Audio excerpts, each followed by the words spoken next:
നാഗ്പൂർ സംഘർഷത്തിൽ അക്രമകാരികൾക്കെതിരെ കർശന നടപടി തുടരുമെന്ന് മുഖ്യമന്ത്രി ദേവേന്ദ്ര ഫട്നാവിസ്.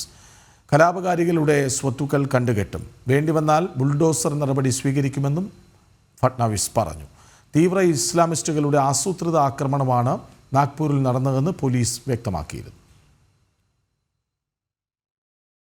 നാഗ്പൂരിൽ കലാപത്തിന് ശ്രമിച്ചവരെ മാതൃകാപരമായി ശിക്ഷിക്കുമെന്നും കടുത്ത നടപടികൾ തുടരുമെന്നും മുഖ്യമന്ത്രി ദേവേന്ദ്ര ഫട്നാവിസ് വ്യക്തമാക്കി. വാഹനങ്ങളും കടകളും ഉൾപ്പെടെ സംഘർഷത്തിൽ വലിയ നാശനഷ്ടമുണ്ടായി. ഇതിന്റെ കണക്കുകൾ ശേഖരിച്ചിട്ടുണ്ട്. നാശനഷ്ടത്തിന്റെ മുഴുവൻ തുകയും അറസ്റ്റിലായ അക്രമകാരികളിൽ നിന്ന് ഈടാക്കും. പണം നൽകിയില്ലെങ്കിൽ അവരുടെ സ്വത്തുക്കൾ കണ്ടുകെട്ടുമെന്നും ഇതിനായി വേണ്ടിവന്നാൽ ബുൾഡോസർ നടപടി സ്വീകരിക്കുമെന്നും ദേവേന്ദ്ര ഫട്നാവിസ് പറഞ്ഞു.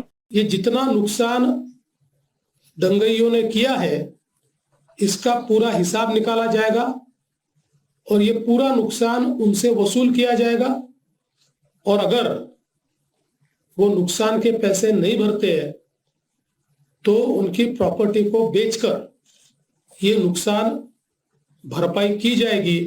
देखिए, महाराष्ट्र में हम लोग अपने तरीके से कार्रवाई करते हैं। जहां बुलडोजर चलाने की आवश्यकता होगी वहां चलेगा, जहां गलत काम होगा उसको रौंदा जाएगा.